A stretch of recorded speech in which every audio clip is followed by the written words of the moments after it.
ফুটপাত দখল করে ব্যবসা কোনোভাবেই বরদাস্ত করবে না আগরতলা পৌর নিগম। বিস্ফোরক মেয়র দীপক মজুমদার। আগরতলা শহরকে যানজটমুক্ত রাখতে এবং পথচারীদের অবাধ চলাচল নিশ্চিত করতে কঠোর অবস্থান নিল আগরতলা পৌর নিগম। একই সাথে শহরবাসীকে জল যন্ত্রণা থেকে স্থায়ী মুক্তি দিতে ড্রেনেজ ব্যবস্থার আধুনিকীকরণের নিরলস কাজ চালিয়ে যাচ্ছে পৌর নিগম কর্তৃপক্ষ। আজ এই উন্নয়নমূলক কাজের অঙ্গ হিসেবে আগরতলার ব্যস্ততম পোস্ট অফিস চৌমোহনী এলাকার সরজমিনে পরিদর্শন করেন মেয়র তথা বিধায়ক দীপক মজুমদার। পরিদর্শনের মূল উদ্দেশ্য ছিল ড্রেনেজ সংস্কারের অগ্রগতি খতিয়ে দেখা এবং ফুটপাত দখলমুক্ত করার কাজের তদারকি করা।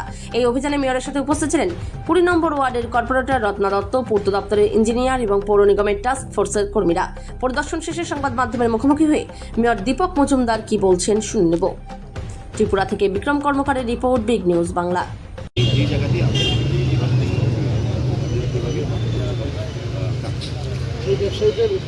আমি তো বললাম আমাদের রাজ্যের মাননীয়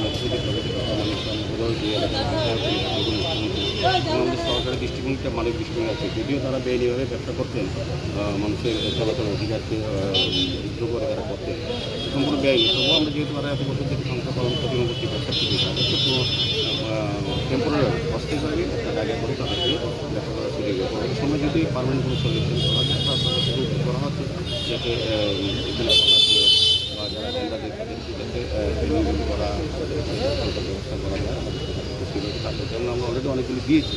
যতগুলি ব্যবসাকে তুলনা হচ্ছে সেগুলি চেষ্টা করা হচ্ছে তাদেরকে বিকল্প ব্যবস্থা দেওয়া। সেভাবেই আমাদের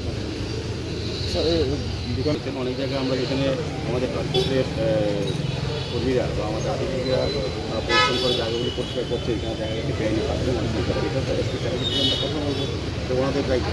সেটা হচ্ছে আমাদের হচ্ছে বেআইনিভাবে যারা লাইসেন্স নেই, এইচএসি নেই বা ভেন্ডিং লাইসেন্স নেই, তারা যদি ব্যবসা করে করতো রাস্তা দিয়ে বা ফুটপাত দখল করে তাদেরকে দায়িত্ব আমাদের। আর ট্রাফিক ব্যবস্থা তারা ট্রাফিক করতে সম্পূর্ণ তারা পার্কিং পার্কিং আমাদের নির্দিষ্ট দেওয়া আছে, পার্কিং নন পার্কিং এখানে যদি ব্যবস্থা গ্রহণ করেন তাদের দায়িত্ব। আমি তো আমরা কথা বলবো আমাদের পৃথিবীতে আমাদেরকে ব্যবস্থা গ্রহণ করি শহর থেকে যাতে যানজট মুক্ত রাখি। এই মেন সমস্যা এখন শহরে বৃষ্টির জমানো জল থেকে আমরা শহরবাসীকে অনেকটা মুক্তি করতে পেরেছি। এই ড্রেনগুলি হয়ে গেলে নিজের ব্যবস্থা অনেকটা উন্নত হবে। আমার মনে হয় শহরে আর বেশিক্ষণ জল থাকবে না কোথাও। এক্ষেত্রে জনগণের সহযোগিতা করতে ব্যক্তিগত সার্বিক করতে সমস্ত আগত শহরবাসীকে তাদের জন্য তাদের সুস্থভাবে কীভাবে বাঁচার জন্য তাদেরকে সহযোগিতা করতে হবে। আগত নিগম